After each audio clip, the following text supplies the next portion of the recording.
Today on Lead the Way, we're joined by Brody Mullins, one of the most respected investigative journalists in the country and the co-author of Wolves of K Street, the definitive deep dive into how modern political influence really works.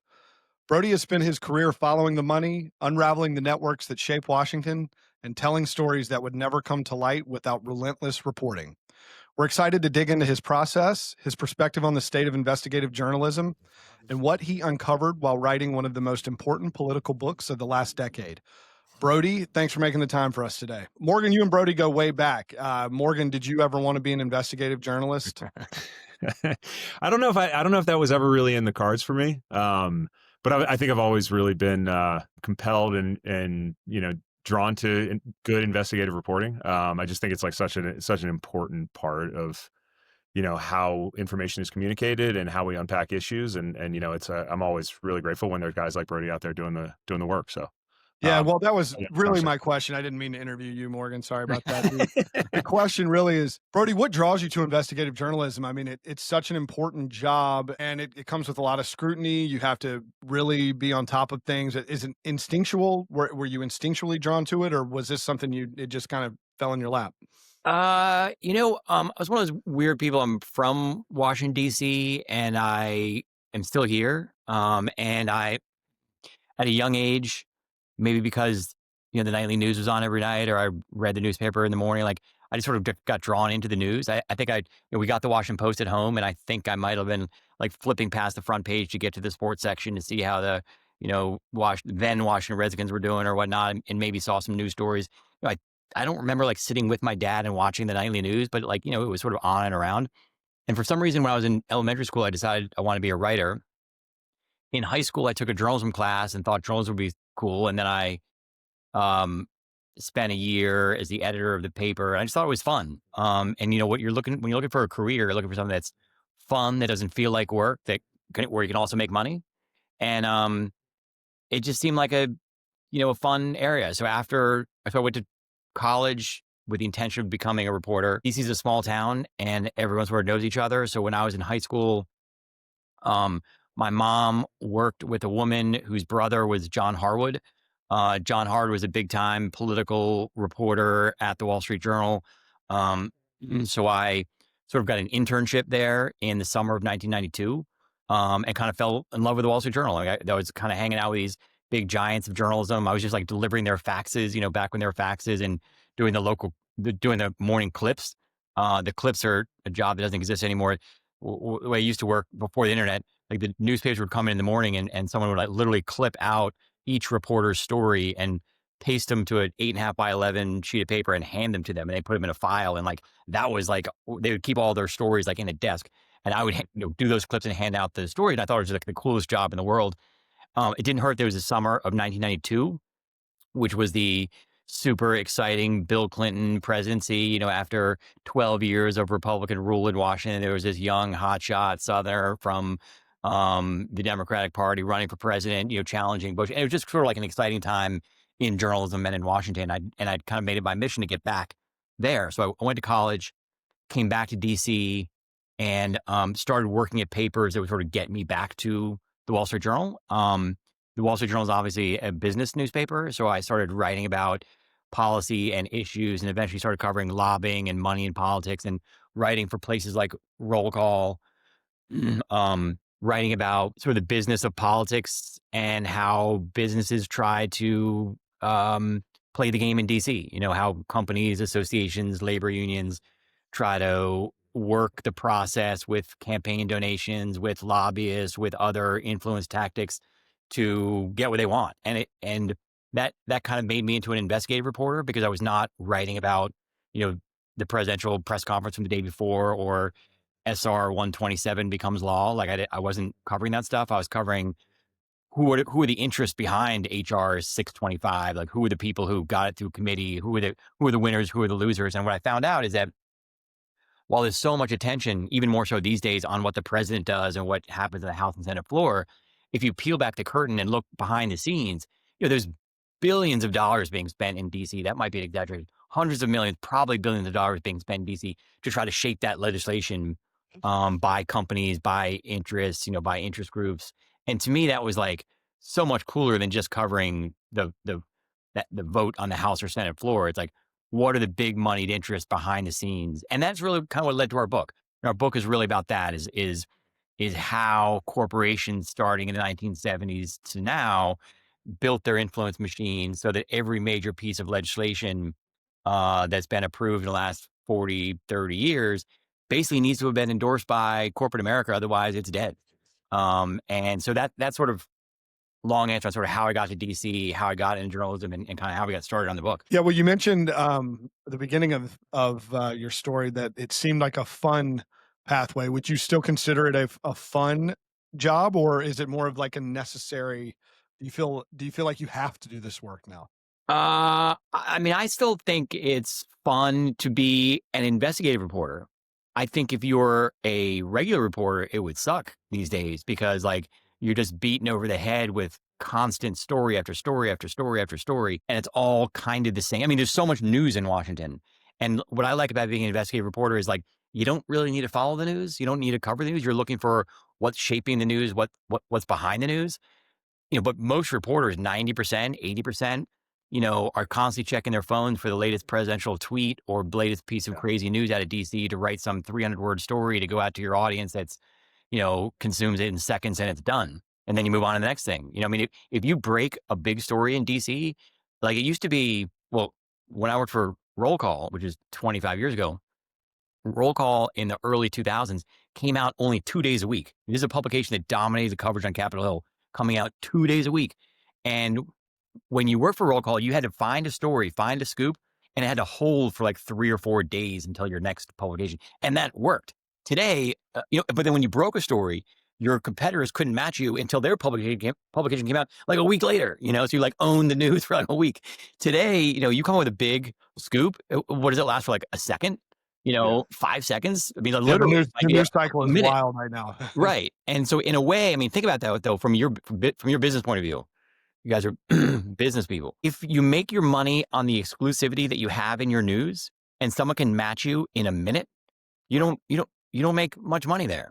So, if you break a story and you got the scoop for 3 days, like it did back 25 years ago, your advertisers want to like be in that paper because like everyone's like running around the street, like, hey, look at Roll Call, look what they got. And your ad's right there.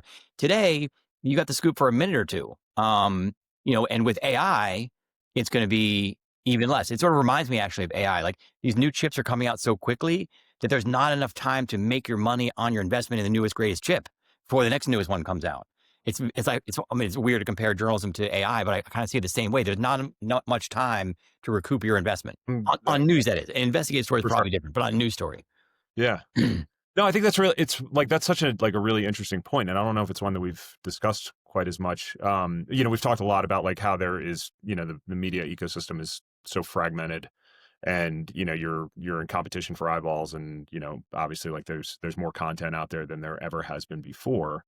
But at the same time, like it does seem like everybody is just kind of clamoring to be like the first person to get a story out the door and then they're on to the next one 30 seconds later. And so we've kind of lost some of that in-depth reporting and it almost, it almost feels to me like, I mean, maybe everybody is going the same direction and like there isn't as much focus on like that in-depth journalism. And I'm kind of just curious why, from your perspective, why there isn't as much emphasis on that, because that really feels to me like that would be the way to differentiate yourself as a news organization. Yeah. That's a really good point. I mean, it would seem that you can differentiate like everyone, like when I started the Wall Street Journal, which was 20 years ago, we had every new reporter goes to an orientation in New York. And one of the things they tell you in New York, and this was again 20 years ago, it's a little bit outdated, but the point is still the same. They would say the Wall Street Journal is your second newspaper. If you live in Washington, D.C., you get the Washington Post and then you get the Wall Street Journal. If you live in New York, you get the Post or the New York Times and then the Journal. If you get your local news and then the Journal doesn't have it doesn't even have news. When I started there, it was the behind the news, or what's happening next, or some interesting take or something that was different. That's why I love the Journal. The stories were always different from what you had because the assumption was you already know the news when you pick up the Wall Street Journal. Therefore, we can't write the news because then people can say, why am I subscribing? I already know this. So, So that's how they differentiated themselves back then. It would seem like that same strategy would work if everyone already knows the news. Like now, that story was the Wall Street Journal's second newspaper. Now people aren't getting any newspapers, right? Mhm. But you still know the news because you're getting it from Twitter and social media Right. and the radio. Who knows? You don't even know where you know things. You just know all this stuff because someone's emailed you, but it's not necessarily coming from the newspaper. So you would think then, well, how do you differentiate yourself? Yeah, let's go back to doing investigative journalism. I think that's a really good idea. Here's the problem. Investigative journalism is hard and it's Yeah. expensive and it takes a long time. And you have to hire, to have one. I mean, when I was at the Wall Street Journal, I tried to write a good story every month. And sometimes I literally tried to write a good story every year. Yeah. I'd have other stories in the meantime, but like at the end of each year, I want to know how many good stories I wrote. And sometimes only like 2 or 3. That makes me really expensive. We won a Pulitzer Prize at one point, which was fantastic. And with those stories, my editor and a colleague of mine, Rebecca Ballhaus, and our editor, Mike Stickinolfi, said in like January, hey, this would be a good set of stories. And we said, okay, let's start reporting in January. In April, the editor came back to us like, hey, where are things with those stories? For 3.5, 4.5 months, we were just 2 reporters who were not 20-year-olds, making, top of the pay scale, just gone reporting without any questions. Like, Yeah. hey, what are those guys doing? Or, hey, can you stop and like write this tweet and then go back? Like, who can afford that? Now, Right. luckily, those stories mushroomed into a Pulitzer Prize package. That's like how it's supposed to happen. But it's also possible that after 4.5 months, the editor's like, hey, how's it going? We're like, you know what? It's not like there's a couple stories here, but it's not what we want. And then you've wasted money. And, at the end of the day, newspapers and media are businesses. And another way of looking at this, I don't know how to track this. The number of eyeballs or readers that we got for our Pulitzer Prize package with 7 different reporters that became a total like 5 or 6 or 7 stories. If you add those up and then add up how many eyeballs would we have gotten if we just written the presidential tweet every day, probably favors the tweet. And you don't need Brody Mullins at 45 years old with 25 years experience. You can get a 22-year-old to do that. Mhm. So the economics, I think, are just wildly pushing the other direction in the way of doing cheap, what I call commodity news. Yeah. The other part about it is, like I said, I guess sort of that's the main point. I mean, we can talk about Well, that. For why does that just don't. that work ultimately though, I believe for the people you work for, or if you're doing it independently, it adds credibility, Yeah. right? I mean, a Pulitzer Prize, I mean, that's it. I mean, that's what you have, that credibility now. You have it as an investigative journalist. Was it the Journal that you won the Pulitzer at? They have Yes. probably a handful of them Yeah. that they've won over the years, but it continues to add to it. So I feel like it adds value to, Okay. Fair. even if we're looking at the same news that everyone out, the commodity news, I still believe it better when it comes from a Pulitzer Prize winning organization. I feel like it does have some intrinsic value. So you're right. I don't know how to value that in Yeah. what we just said, Yeah. but yes, but to win a Pulitzer Prize, I mean, let's say you hire 25 reporters and you say, go at it, go win me a Pulitzer Prize. I bet you could win one within 3 or 4 years. I mean, go look at ProPublica. Like ProPublica basically did what you're talking about. All they do is great, fantastic long form journalism. I don't know how many reporters they have right now, 50, 100, I have no clue. But let's go back and like, when they founded, when they win their Pulitzer Prize? Like, it wasn't the first year, it wasn't the second year. Not that the goal is to win Pulitzer Prizes, but it takes a long time to build an operation like that. And I don't think ProPublica makes a lot of money. I mean, that's the other thing about it is like, I was at the Wall Street Journal when Rupert Murdoch bought the paper and everyone thought, oh, this is terrible. This right-wing businessman is buying the journal. It turned out that he was a fantastic editor or fantastic owner, in my opinion.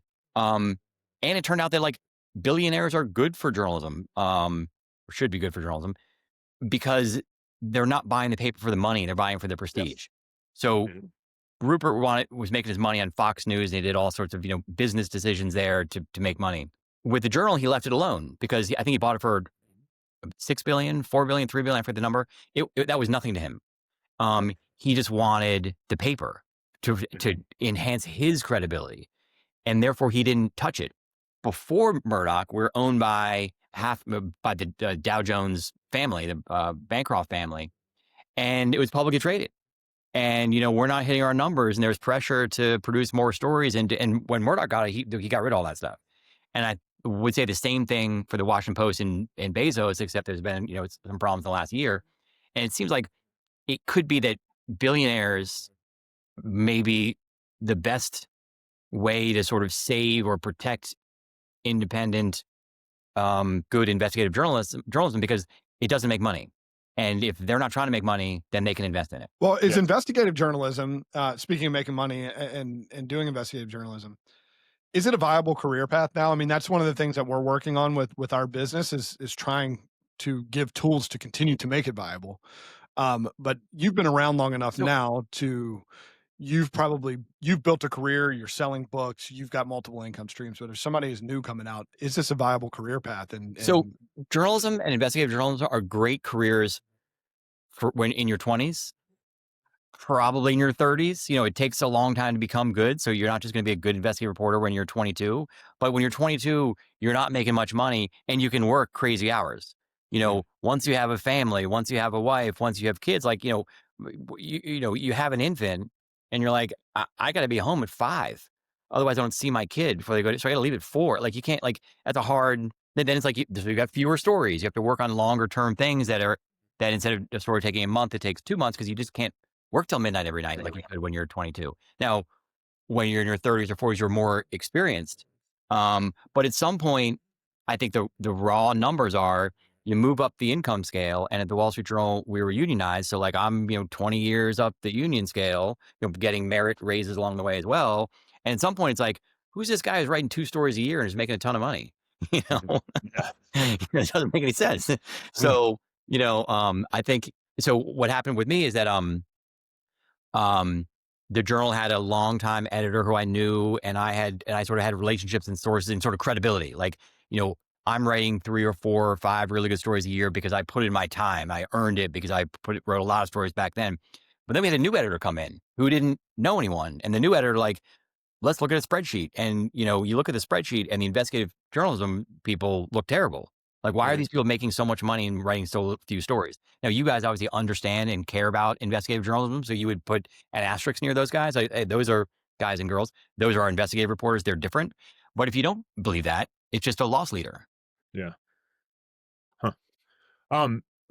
Can we talk a little bit about just the process? Like, because I'm one of the things I really want to dig into is just kind of behind the scenes. Like, what, as you're thinking about a story, one, what sort of grabs you and like what makes you say, hey, you know what, there's something here, I should start digging. Yeah. And then kind of walk us through like what it's like as you start digging into a story. Like, how are you finding leads? How are you going out there and finding the network of people to help you kind of really, really tell that story? So I could talk about this forever. So I had a system at the Journal where I wanted to be judged. The reporters of the Journal that I worked with are in Washington, D.C. The mothership is in New York. In New York, we don't really know people. And this guy always told me, his name is Mike Phillips. He's like, when you're in the elevator in New York and the editor-in-chief who doesn't know you is in the elevator, and the editor-in-chief says like, who are you? You want to be like, I'm the guy who wrote that story. And the editor would be like, oh yeah, that one. Like, you want to write the memorable stories. And what so many reporters do is write lots of stories that are not memorable. So when you're in the elevator with the editor-in-chief, he or she never says, how many stories did you write last year? They write like, what story did you write? What would make me remember you? However, to sort of feed the beast, you do have to write story. You can't be out of the paper for too long. So I had this system where I would write down in my calendar, if I published a story it was an average story, I'd write it in blue, like story on X in blue on my calendar. And a good story is a red story. And if a red story came out, also called holy shit stories, you'd write in my calendar as a red story. And I wanted to have like 1 red story a month. And sometimes it was 6 a year, but those are good stories. Those are stories that people would remember. And all those other stories don't matter. So that was one, is sort of like, okay, how do I pick the best story and focus on it and not do all the crappy stories? And as you get older and more experienced and build more credibility, you can get away with doing less, you can get away with publishing fewer mediocre stories because they're like, oh, you're the guy who writes the good stories. Just keep working on the good stories. But they take a long time. And an advantage that I have, being sad to say at the age of 50, older than most other reporters these days, is attention span. Our generation can focus on things like our kids and 20-year-olds cannot.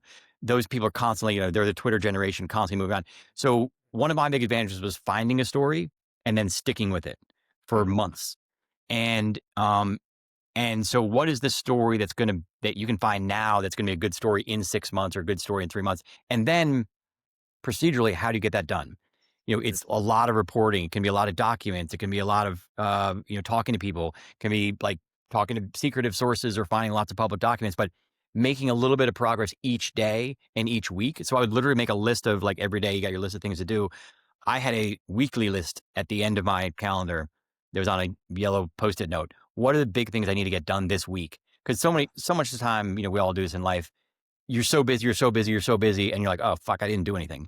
Like, how do you focus on the important stuff? So my idea was, like, each week, try to knock off 3 or 4 or 5 important things to do this, to advance the ball in this story. And then over time, like building a house, it's like brick, brick, brick, brick, brick. And eventually you're like, oh my gosh, I built a wall. And, it's slow, but you got to make progress each day and each week and staying focused on what you think that good story is. So I think that's like the best overview on kind of how I try to focus myself, which is like find the best story, don't get distracted, focus on it, make progress each day, each week, and eventually you're there. Investigative journalists make great characters on TV shows and movies because there is a process. And my guess is that it's very different in real life, because a movie, there's a breakthrough, then you're going down a rabbit hole, and the whole thing is an adventure. Where I imagine it is, and you basically just said this, it's a bit more of a grind in the attention span. But when you're chasing a story or looking at a story, do you let the story take it in the direction that does the story take you where it wants to go, or are you taking the story where you want to take it? And how is that part of the process of just letting the story come to you? Great question. Let me just rewind for a second, then we'll get back to this. The other part about everything I just said that you made me think of in the question is, I'm also like making an investment that this story is going to work. And, 9 times out of 10, it doesn't. I mean, 9 out of 10 leads I get are not true, but some are so good, you got to make sure they're not real. And so you spend a lot of time making sure stories are not true, because if they were true, they'd be an amazing story. More to your question, I think I believe as a journalist, you're always letting the story take it to where it takes you.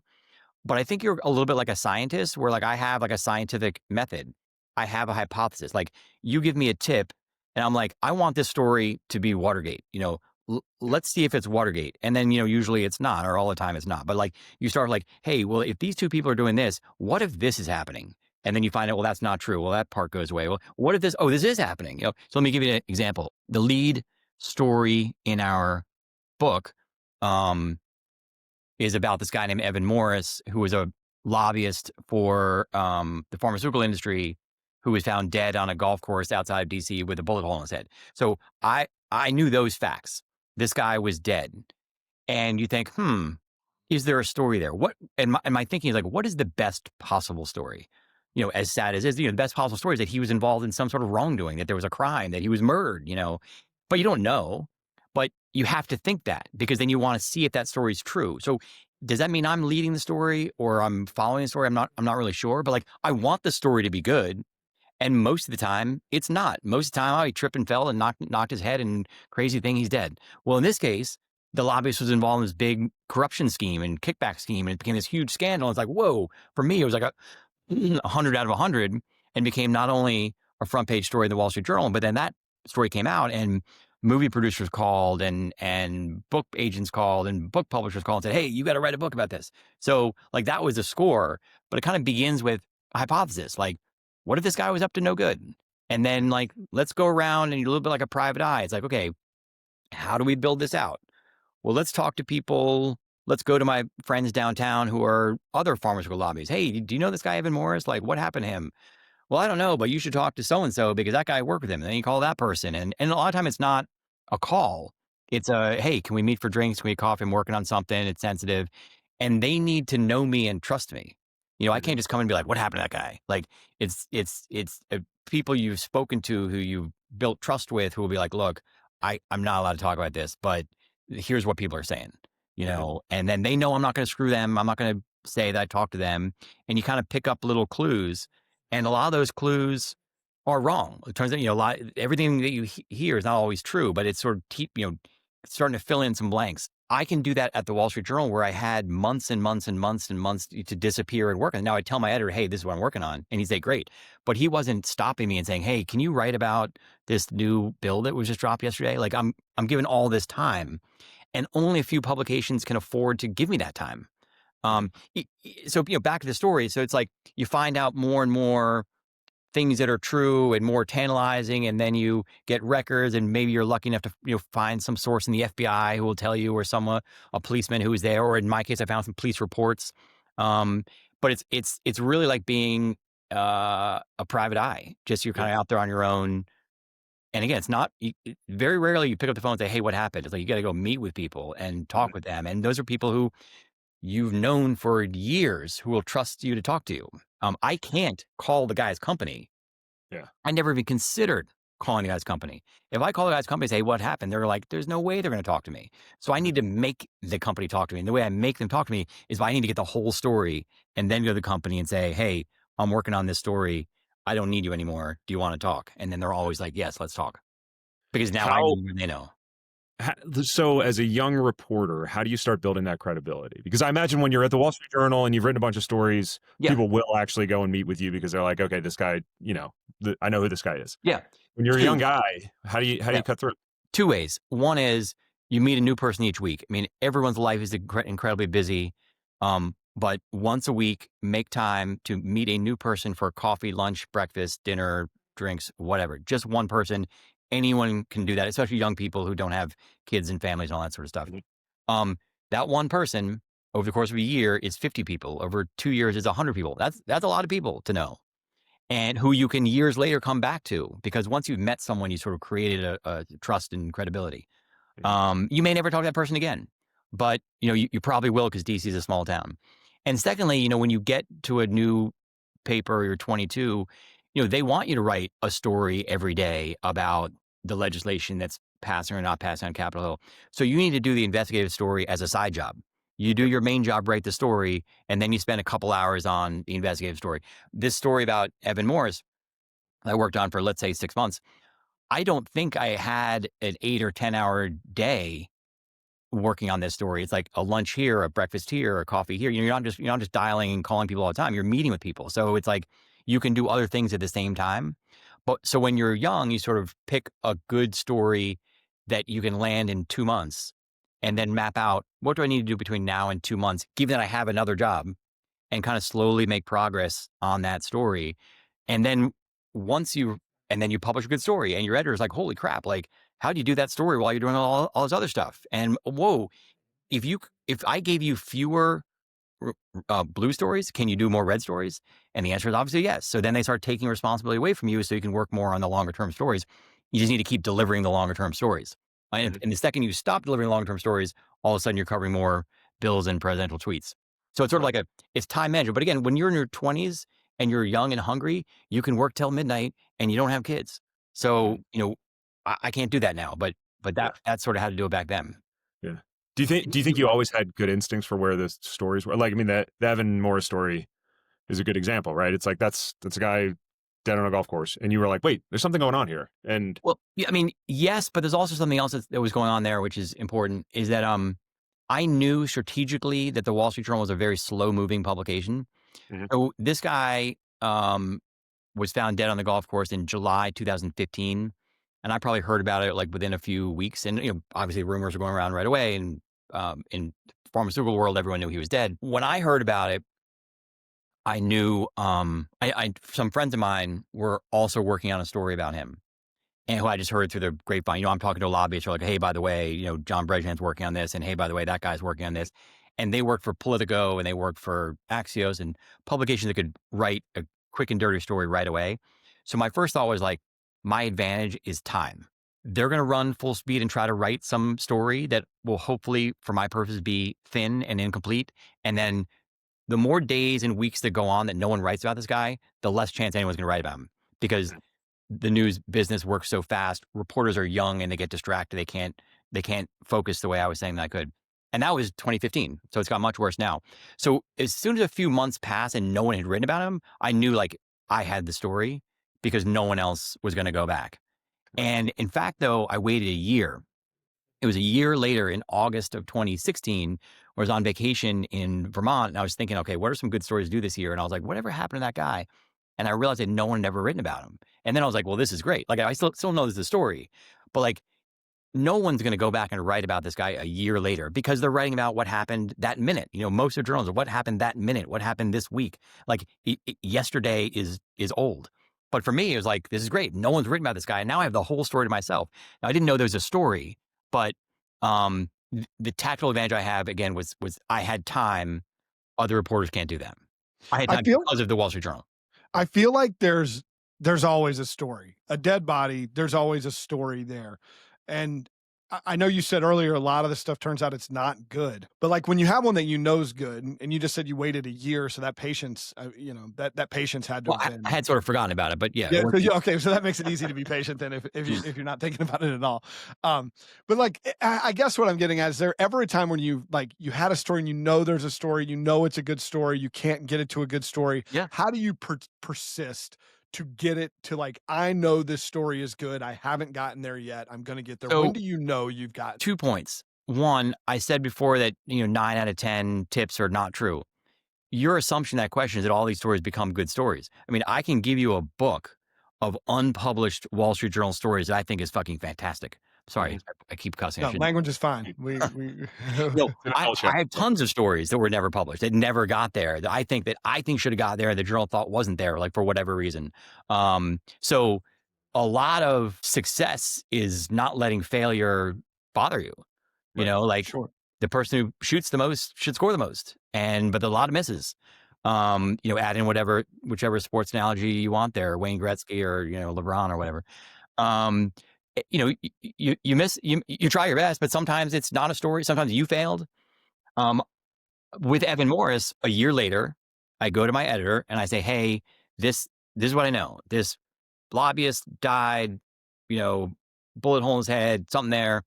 And my editor said, we're the Wall Street Journal. We're a business newspaper. We're not People magazine for lobbyists. And just because someone on your beat is dead in some dramatic fashion doesn't mean it's a story. He basically said, like, you should go work on something else. Mm-hmm. And that time I was like, you know what? My instinct says that you're wrong. So I kept working on whatever my editor wanted me to work on. And then I kept working on this on the side. And again, it's a phone call here, a meeting there, or breakfast there, just trying to pick up little things. And someone told me that this lobbyist made a ton of money and seemed to be spending more money than he should have. Other lobbyists, other heads of corporate offices know generally how much they make and how much they can be spending. This guy seemed to be spending way more.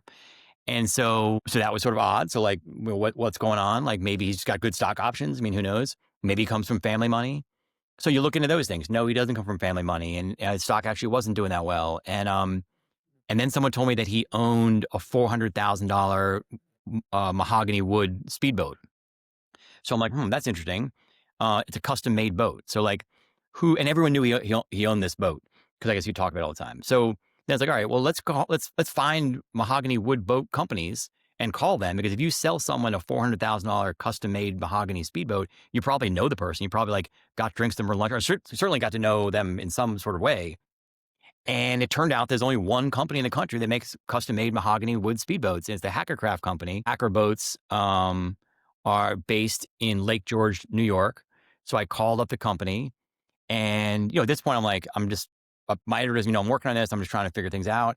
Yeah. And it's a small company, like 5 or 6 people, and the president of the company answered the phone, and he's got this like New York accent, and I'm like the Wall Street Journal investigative reporter, and I'm like, suddenly I got this guy on the phone. I hadn't like thought it through, and I was like, man, this guy's gonna like get intimidated. That like, why is the Wall Street Journal calling you? So anyway, I try to be like as calm as possible and like asking about boats and how does a company work, and he's like, what are you calling me about?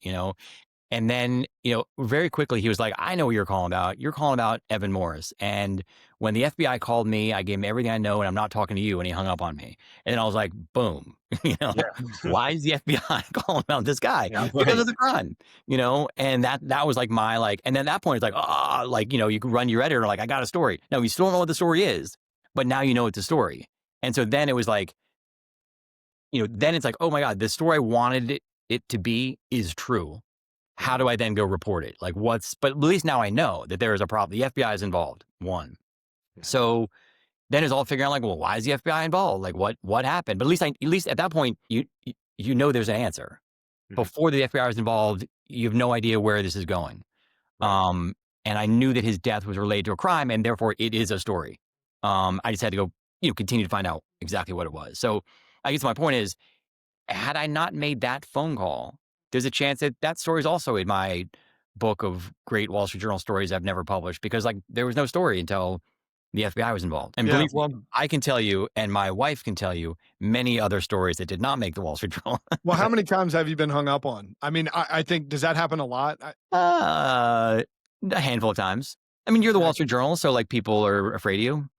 I mean, This I've guy got was every not. movie. I've got every movie going through my head right now. Like, how are you protecting your sources, and how many sources are you talking to right now? Things like that I want to know, because it's just such a fascinating job. But do you have? I mean, does that act? I guess. Do you have sources that you have to protect? Is that a real thing? So the type of reporting that I do, which is in the influence world, my sources, are lobbyists or public relations people who I also know, because I've known people for 20 years. So I feel like, again, there's like a trust. When I say, hey, I'd love to meet you, let's get lunch, and we sit down, I'm not like, what are your earnings like, or what are you guys lobbying on, or what, it's like, hey, where are you from? What brought you to DC? What's your family like? What does your spouse do? How'd you get here? Like, oh, I know that guy and you know that guy, let's play golf. It's not, because you're trying to create a relationship of trust that you may or may not need later on for a phone call. But I've never recorded an interview. So I don't have like super deep throat sources like that. I mean, I have written stories about things going on in government agencies, but in government agencies, so much information is public that you can file FOIA requests and get information.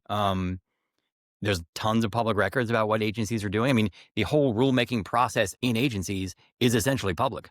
You just have to like know where to go to find the records and the disclosure forms. So, I mean, I've never said like I'll go to jail for this, to protect you, but I also don't cover national security secrets and the CIA. And I think Right. those people do have that. I mean, I want to have the type of relationship where I call you up and we're talking about a story, and you never say, "Oh, this is off the record, this is on background," because I'm not going to screw you. Like I'm going to use this for a story, but I'm not going to get you in trouble because I want us to have a long-term relationship. Now, when you are writing a story about someone, that's different. If I know that you're the target of a story, I actually don't want to talk to you because I want to do all my reporting. I want to know everything. I want to know, talk to your college roommates and your ex-girlfriends and your former colleagues and, your neighbors, to know everything about you so that you don't have a choice to not talk to me. Another example is, so we wrote in our book is basically the stories of 5 different lobbyists, and one of them is Tony Podesta, the big-time Democratic lobbyist whose brother was John Podesta, who was a chief of staff for Bill Clinton, Hillary Clinton, would have been Hillary Clinton's chief of staff, and Barack Obama's chief of staff. Anyway, Tony Podesta was the lobbyist. And when we first started, and he blew up in the Mueller investigation, lobbying for Ukraine with Paul Manafort during they blew up during the whole Trump first campaign. So this guy had been like, his firm blew up, like his everything in his life fell to pieces, and we were going to include him in our book. He's a great character about how he's actually a fabulous lobbyist, and he had helped teach people sort of how lobbying has changed, and how tactics have changed. But anyway, when we first are going to include him in a book, I can't call him up and be like, hey, let's talk. He's going to say, screw you, I don't want to talk to you.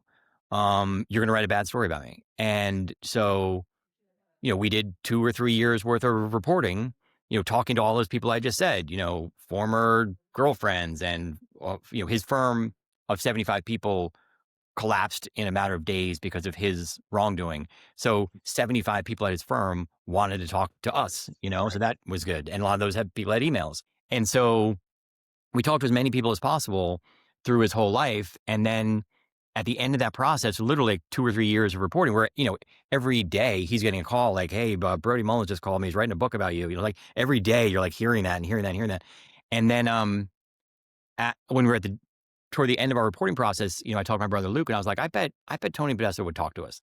And so I texted him and said, "Hey, my name is Brody Mullins. My brother Luke and I are writing a book about you. You're not going to like it, but like no one's ever going to write a book about you again. And if you want to talk, give me a call." And like 5 minutes later, he was like, "Let's meet."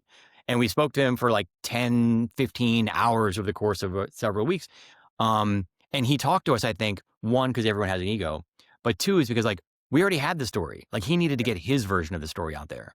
Like he knew that we were going to have all the bad stuff. He wanted to put his good stuff in, and that works. Like I want to hear the good stuff also, from him. But the point is that he's not going to talk to us unless we did all the work first. Sure. How do you as a young intrepid reporter at Roll Call or wherever? Like how would you learn this process? Like would you attribute it a lot to the mentorship that you got at working in places like that, or did you just kind of like feel it out as you went? Not one particular person, but like, if you want to be a good journalist, business person, ethics, or investigative reporter, you look to the people who you admire who are doing the best and try to emulate them. And, I had people at Roll Call, like John Bresnahan, who was a great investigative reporter back then, and Damon Chappie, who were like, I would read their stories. And then I'm working on something. You go to them like, "Hey, here's what I got. Like, what would you do?" And they're like, "Oh, try these things." There's no book. I don't think you learn since I didn't go to journalism school. I don't think you learn this in journalism school. You learn from your colleagues. And then I went to the Wall Street Journal, where I learned a lot from a guy named Glenn Simpson and a guy named John Wilkie. And we would work on stories together, and I would sort of learn. They had 15 more years experience. Like, how do they do things? Like, how do they? And I always would love to try to partner with them, which is sometimes hard to do, just to kind of get inside, like, how do they dig up these documents? And, the problem is, back to your core issue of investigative journalism, is you need those old people around, even if they're not producing a ton of stories, because they're teaching so many other people. Yeah. And you've got a couple of problems. One is the economics, that people like me are too expensive and too slow and don't fit in the spreadsheet. But two, you've got like COVID and work from home. I mean, I was in the office every single day, and whoever was sitting around me was learning from me or asking me, and I'm asking people questions, and we're all, learning together. And because I'd been there for 15 years, people are looking to me for help. Like, "Hey, I'm working on a story about this. Who would you recommend?" Like, call these 5 friends of mine who are lobbyists. Let them know that I told them to call, and they'll, have lunch with you. And COVID, I'm home. After COVID, I was like, why do you need to go back to the office? Like it's so much more efficient to work from home. And you sort of eliminate all these like mentors from downtown, from, the office. And I think that still exists today. I mean, I know more people are in the office today than there were a year ago and 2 years ago, but like we all have adjusted to like, you don't need to be in the office. And frankly, for me at age 50, that's fine. But for the 25-year-old, I mean, not that I'm the greatest person, but like the 25-year-old who would have learned from me, that sucks. But I can't go down all the way down in the office just so other people can ask me a question once in a while. And again, I don't mean to make it seem like I'm some hot shit, but like, you need the veteran people around for the younger people to learn from. And when the veteran people are at home, I don't know how you learn. Yeah. I mean, that's a structural problem. So speaking of that, and we won't keep you forever, but I could keep going. I have a lot I of told stuff. you, great topic. Yeah, I'd love to keep going. But could someone support them? So I guess you've sold books. You make money selling books. You make money working for the Wall Street Journal. Could you do this independently, or maybe the book you could do independently? But do you need someone funding this job, or do you think in this sort of modern creator economy or this independent economy of people out doing their own research and investigating, do you think somebody could be a good investigative journalist on their own? I hate to have a bad answer, but I think it's really hard because it takes so much time.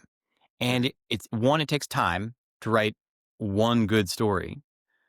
And two, you can't hire a 25-year-old on the cheap. You've got to hire someone who knows what they're doing. Let me give you a good example.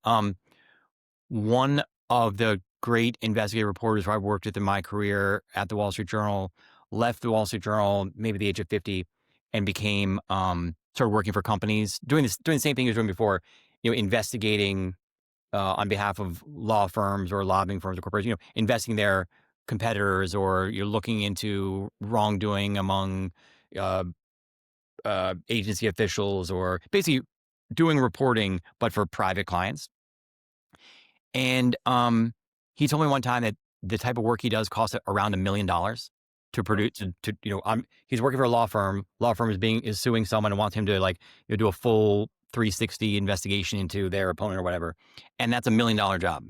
And that's probably what it would maybe let's say half of that to have a good investigative staff. That's a ton of money. Who can afford that? Now, billionaires can afford that. So it should be that everyone says bad things about Rupert Murdoch in the Wall Street Journal. I disagree with all of them, and I was there. Like, Rupert Murdoch never put his thumb on the scale at the Journal in any story I was involved with. And in fact, we hear just last week, a couple weeks ago, when the Wall Street Journal broke the story about the picture in the Mar-a-Lago Epstein book, that I think Trump called Rupert Murdoch, was like, "Hey, kill this story." And Murdoch was like, "Sorry, pal, I don't do that." Yeah.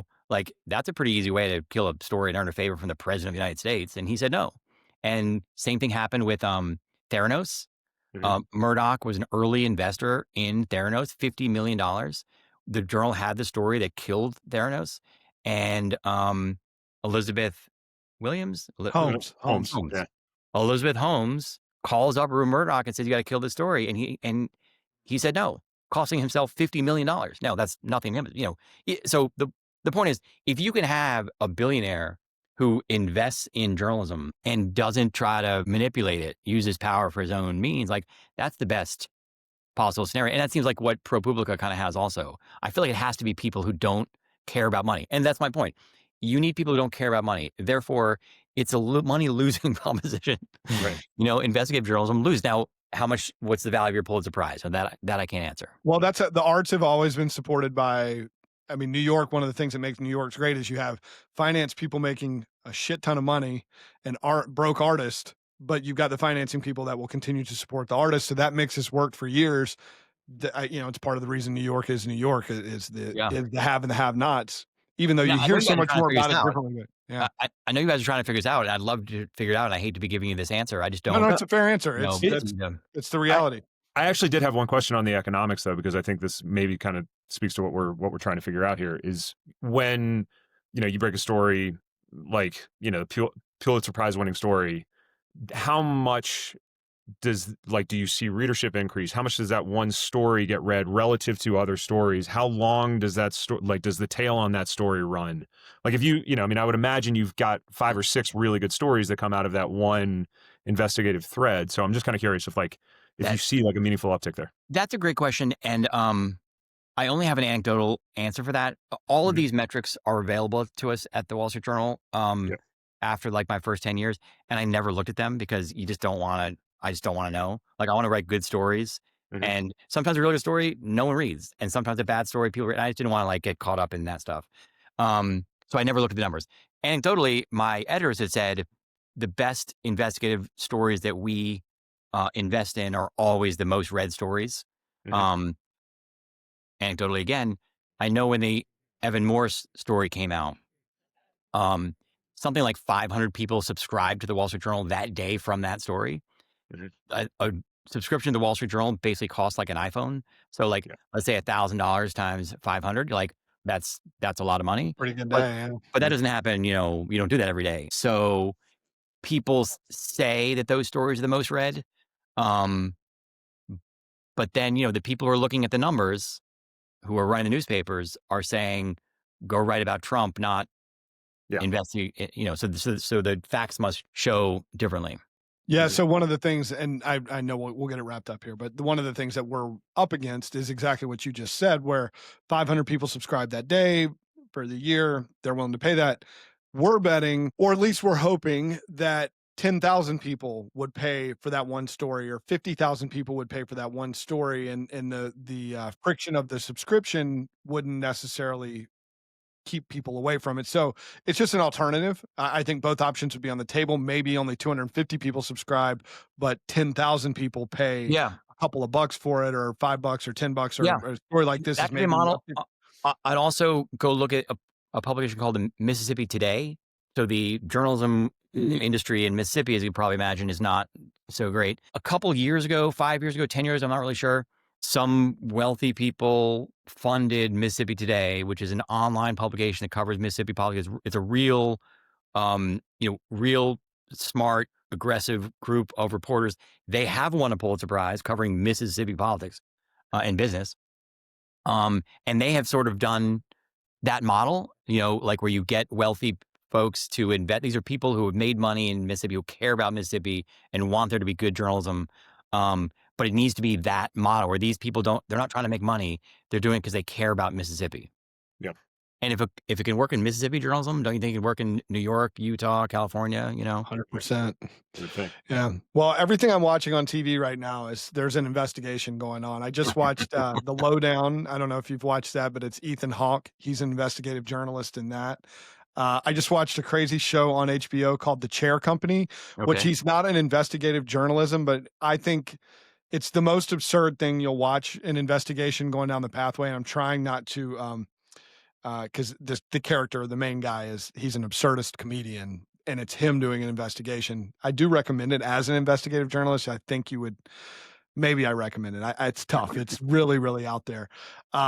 But the world is fascinated by investigative journalism. I just know it. I mean, there's books about books and movies about your reports, and I also work in the entertainment industry outside of this business, and so it is why I keep going back to that. But one question I have, back to the finances, and I promise we'll get you out of here. But can I just interject on one thing? Please. You asked me earlier, is this a good job? I got laid off a couple years ago. This is a fantastic career. I would recommend, if my kids were like, should I go be an investigative journalist? I'd be like, absolutely. Just be a little careful when you get to 45 or 50, because you're going to lose your job at some point. But like, it's a totally fantastic career. You get all this autonomy. You're using your brain. You're using your instincts. Maybe you're not making a ton of money, but you're having fun. So I would totally enthusiastic thumbs up until you get to 50. Well, let's just leave it at that then. Wherever I was going with my last point, I was going to one quick plug for your new podcast, which I listened to episode 1. So everybody check it out. Brody's it's Wolves of K Street podcast, right? On Apple Podcasts. So check that out. And then what else are you up to now? Because I know you're doing some pretty cool work. I'm starting a couple podcasts. I'm sort of in this new media world. I mean, it's much more comfortable with the mainstream media where you have your one job and you hide behind the brand. But now it's working on a second book and giving speeches and giving talks and working on a podcast. I have a column in a place called Newsphere. So it's sort of like different things all over the place. So I'm trying to follow I know you guys know Crystalism. I'm trying to follow the Crystalism model. Yeah. Chris is a big supporter of the independent model. We've learned a lot from him. Yeah, he's been a great supporter of LedeWire and what we're doing. Brody, thank you so much for your time. This is fascinating. I could have kept you for a couple hours. We keep going. I know Morgan could have too. And so maybe you'll come back. Maybe we'll get you back on here. Maybe when your podcast, you'll need some guests and we can come talk about our success, or maybe somebody will come lobbying us and we'll go down a pathway that needs to be investigated one day, and we'll hear from you. We'll be on the other end of that hang up. Thank you so much, Brody. Thank you. This was awesome. It's awesome. Thanks. All right, man. take care. Thanks. Take care.